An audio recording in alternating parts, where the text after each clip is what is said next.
कहा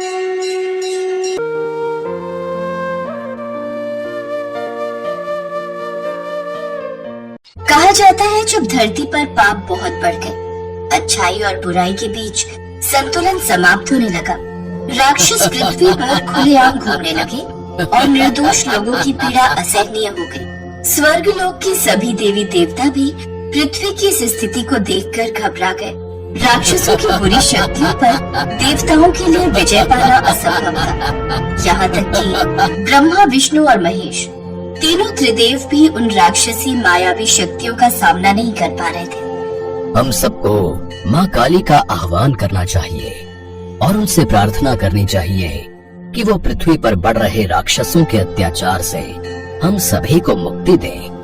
आप ठीक कह रहे हैं ब्रह्मदेव, इन राक्षसों की शक्तियाँ इतनी प्रबल हैं कि इनका सामना करना हम सबके लिए असंभव हो गया है। अब हमें देवी काली का आह्वान करना होगा, पर देवी काली तो महातपस्या में लीन है। हमें उन्हें जगाना होगा, मंत्रोच्चारण करके उनसे प्रार्थना करनी होगी। हम सब देवी काली को बुलाने के लिए मंत्रों का जाप करेंगे। तीनों देवताओं ब्रह्मा, विष्णु और महेश ने माँ काली को बुलाने के लिए मंत्रों का उच्चारण करना प्रारंभ किया। हे देवी काली, धरती के प्राणियों को आपकी सहायता की आवश्यकता है। अपनी आंखें खोलो माता, पृथ्वी को राक्षसों के अत्याचार से मुक्त करो। आपकी शक्ति अपार है और केवल आप ही इस पृथ्वी को विनाश से बचा सकती हो। हे काली, हमारी विनती सुनो, संसार को आपकी आवश्यकता है। तीनों देवों की प्रार्थना सुनकर माता काली प्रकट होती है। उनका रौद्र रूप बहुत ही भयंकर था और उनकी आंखें क्रोध की अग्नि से जल रही थी। कौन है जो मुझे बुला रहा है? किसने मुझे जगाने की चेष्टा की है? देवी काली, सृष्टि बुराई में डूब रही है, हम इसे रोकने में असमर्थ हैं। हमें आपकी शक्ति की आवश्यकता है। राक्षसों ने पृथ्वी पर कब्जा कर लिया है और निर्दोष लोगों की चीखें स्वर्ग को चीर रही हैं। केवल आप ही उन्हें दैत्यों से मुक्ति दे सकती हैं। अपनी शक्ति का उपयोग करें और राक्षसी शक्तियों को परास्त करें। आप सब निश्चिंत हो जाइए, मैं दैत्यों को उनके पाप का दंड अवश्य दूंगी। ब्रह्मा, विष्णु, महेश तीनों से आज्ञा लेकर माँ काली पृथ्वी लोक पर पहुँचती है। उस समय चंड मुंड आदि दैत्यों ने पृथ्वी पर बहुत उत्पात मचाया हुआ था। माँ काली सभी दैत्यों का विनाश करना प्रारंभ कर देती है। धीरे धीरे ये खबर चंड मुंड दैत्यों तक पहुँच जाती है। माँ काली ने नरमुंडों की माला पहनी थी। उनकी लाल जीभ लपलपाकर सबको भय से भर रही थी। ऐसी महाभयंकर देवी ने युद्ध में उतरते ही दैत्यों के झुंड को एक साथ मारना, कुचलना और खाना शुरू कर दिया। देखते ही देखते असुरों की आधी सेना पल भर में साफ हो गई। सारी सेना का संहार होते देख चंड अपने हाथों में तलवार ले देवी से युद्ध करने के लिए आगे बढ़ा। उसने देवी पर वार किया, किंतु देवी ने उसकी तलवार को काट कर फेंक दिया। आज मेरे हाथों तेरा विनाश होगा। देखती हूँ किसका विनाश होगा। अपनी सारी शक्तियाँ लगा ले। तब चंड ने बाणों से देवी पर प्रहार किया, किंतु देवी ने भी अनायास ही उसके सारे बाणों को काट कर फेंक दिया। इस तरह देवी और चंड में युद्ध चला। देवी काली ने तलवार के एक वार से मुंड का सिर धड़ से अलग कर दिया। चंड मुंड के मरते ही दैत्यों में हाहाकार मच गया। माता काली अपना उत्पात जारी रखती हैं। उनका क्रोध बेकाबू होता जाता है।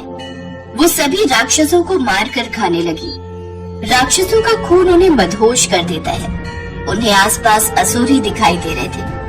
वो केवल इतना जानती थी कि आज उन्हें असुरों का संहार करना है। ब्रह्मा, विष्णु और महेश विस्मय और भय से देखते हैं, क्योंकि माता काली का क्रोध असीम हो जाता है। हमें कुछ करना चाहिए। देवी काली का क्रोध दैत्यों के साथ साथ निर्दोष प्राणियों को भी नुकसान पहुंचा रहा है। अगर देवी काली के क्रोध को रोका नहीं गया तो दुनिया नष्ट हो जाएगी। तीनों देवता माता काली के पास जाते हैं और उनके क्रोध को शांत करने का प्रयास करते हैं, पर माँ काली राक्षसों का वध करते हुए अपने आप को भी भूल गई। यहाँ तक कि वो ब्रह्मा, विष्णु, महेश तीनों देवताओं को भी नहीं पहचान पाती हैं। आज सृष्टि को राक्षसों से मुक्त कर दूंगी, तभी मेरे क्रोध का अंत होगा। मैं तुम सबको खा जाऊंगी, सबका खून पी जाऊंगी, तुम सबको खा जाऊंगी, सबका खून पी जाऊंगी।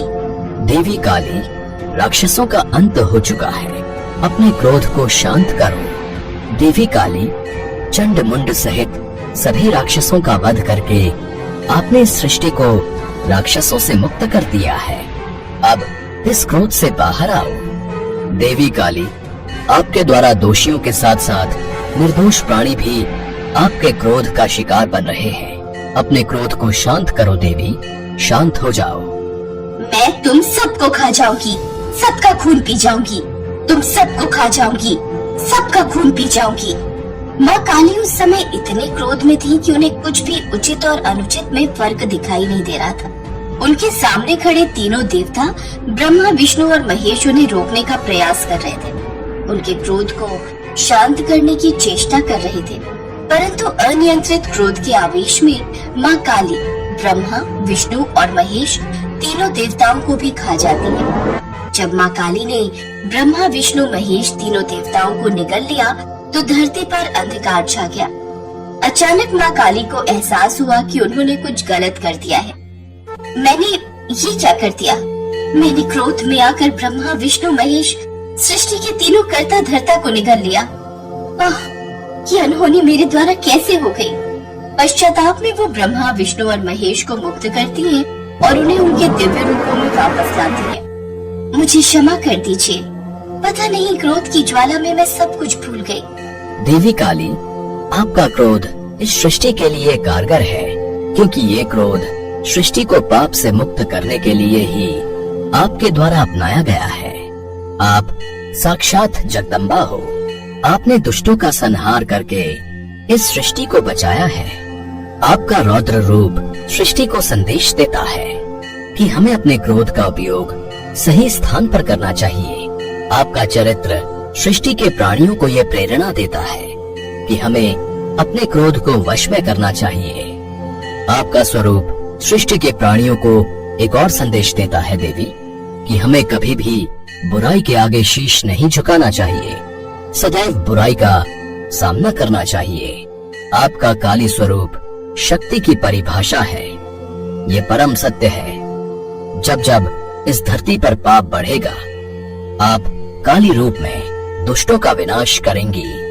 वो देखिए देवी, ये संपूर्ण जगत आपकी जय जयकार कर रहा है।